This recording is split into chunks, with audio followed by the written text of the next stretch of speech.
తుదముట్టించిన party Telugu Desam party. రాయలసీమలో మీరు గుర్తుపెట్టుకోవాలి, ఎలక్షన్లు వస్తే బాంబులు అడిగేవాళ్ళు. అందరూ బూతుల ఎక్స్పెండిచర్ కోసం ఏదో ఖర్చుల కోసం అడిగితే రాయలసీమలో మాత్రం మాకు ఇన్ని బాంబులు కావాలి బూత్ కని అడిగేవాళ్ళు. నేను అనేవాళ్ళు ఇది ఎక్కడయా అని, సార్ అది లేకపోతే పని కాదనేవాళ్ళు. అలాంటిది నేను ఒకటే ఆలోచించాను, రాయలసీమకు అన్యాయం జరుగుతూ ఉంది. ఈ బాంబుల వల్ల అభివృద్ధి ఆగిపోతా ఉంది, దోపిడీదారులు వస్తున్నారని నిర్మోహమాటంగా యాక్ట్ చేశాను. మా వాళ్ళని అరెస్ట్ చేశా, తర్వాత అవసరం తాట తీశా. రాయలసీమలో ఇప్పుడు ముఠాలే లేవు, ఫ్యాక్షన్లే లేవు, చంపుకోవడం లేవు, చంపేది లేవు. వీళ్ళని చూసి సినిమాలు కూడా తీసేది లేదు. ఇప్పుడు ఒకప్పుడు సినిమాలు కూడా తీసేవాళ్ళు, అలాంటివన్నీ పోయినాయి. ఇప్పుడు ఇక్కడ కూడా చెప్తున్నా, మిమ్మల్ని అప్పీల్ చేస్తున్నాం.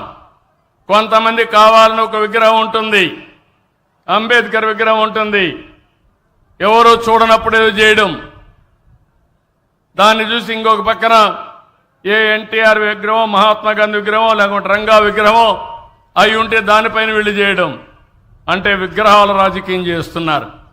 ఇది మంచిది కాదు. అన్ని దిక్కల్లా నేను సీసీటీవీ కెమెరాలు పెడుతున్నా, నేను వాచ్ చేస్తా. అవసరమైతే అలాంటి వాళ్ళని మాత్రం చాలా కఠినంగా ఉంటామని మరొక్కసారి మీ అందరికీ విజ్ఞప్తి చేస్తున్నా. మీరు కూడా ఎమోషన్గా ఫీల్ కావద్దండి. స్వార్థపరులు చేసే పనులకు మనం ఎమోషన్ అయితే దానివల్ల అంబేద్కర్ కోనసీమ జిల్లాకే అన్యాయం జరుగుతుంది. ఆ అన్యాయం జరగడానికి వీల్లేదు. నాకు ఒక బాధ కూడా ఉంది. ఒకప్పుడు కోనసీమ, తూర్పుగోదావరి జిల్లాలో నేను గొప్పగా చెప్పేవాడిని. ఈరోజు చూస్తే అనంతపూర్ జిల్లా మీకంటే ముందెళ్ళిపోతున్నారు. తలసరి ఆదాయంలో, అభివృద్ధిలో ఒకప్పుడు అనంతపూర్ అంటే రాష్ట్రంలోనే వెనుకబడిన జిల్లా, కరువు జిల్లాగా మారిపోతున్న జిల్లా. ఇప్పుడు కరువు జిల్లా నుంచి భాగ్యనగర్ జిల్లాగా మారిపోయింది.